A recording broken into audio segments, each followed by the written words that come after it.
ஒரு சட்டத்தை மத்திய அரசு மசோதாவாக கொண்டிருக்கிறது. வெளிநாடுகளில் இருந்து நம்முடைய நாட்டில கல்வி, மருத்துவம் உள்ளிட்ட எண்ணற்ற தொண்டுகளை ஆற்றுவதற்கான வாய்ப்புகளையும் வசதிகளையும் தொண்டு நிறுவனங்கள் பெற்று வந்தன. அந்த தொண்டு நிறுவனங்களுடைய பணிகளை முடக்கும் வகையிலும் எண்ணற்ற சேவைகளை நாசம் செய்யும் வகையிலும் ஒரு வகையான தந்திரத்தோடு ஒன்றிய அரசு FCRA எனும் வெளிநாட்டு நிதி பங்களிப்பு கட்டுப்பாடு சட்டத்தில் திருத்த மசோதாவை கொண்டு வந்திருக்கிறது. இது கல்விக்கு, மருத்துவத்துக்கு, சமூக சேவைக்கு மிகப்பெரிய ஆபத்தை ஏற்படுத்திவிடும்.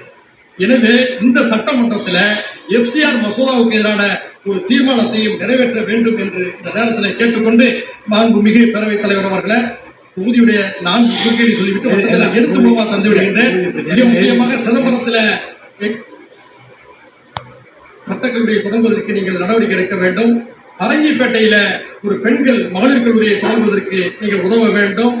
ஊராட்சி பகுதியில் ஒரு முதலை பண்ணையை நீங்கள் அமைக்க வேண்டும் என்று நான் நேரத்தை கேட்டுக்கொண்டு இதர தொகுதி கோரிக்கைகளை எடுத்து மூலமாக தருகிறேன், நான் ஏற்றுக்கொள்கிறேன் என்று கேட்டுக்கொண்டு சிறப்பான வாய்ப்பு தந்தமைக்காக மீண்டும் உங்களுக்கு நன்றியை கூறி அமர்கிறேன். உறுப்பினர் பேசுகிற போது மாண்பு முதலமைச்சர் வெளியே சென்று விட்டார் என்று சொன்னார்கள். மாண்பு முதலமைச்சர் அவர்கள் அலுவலக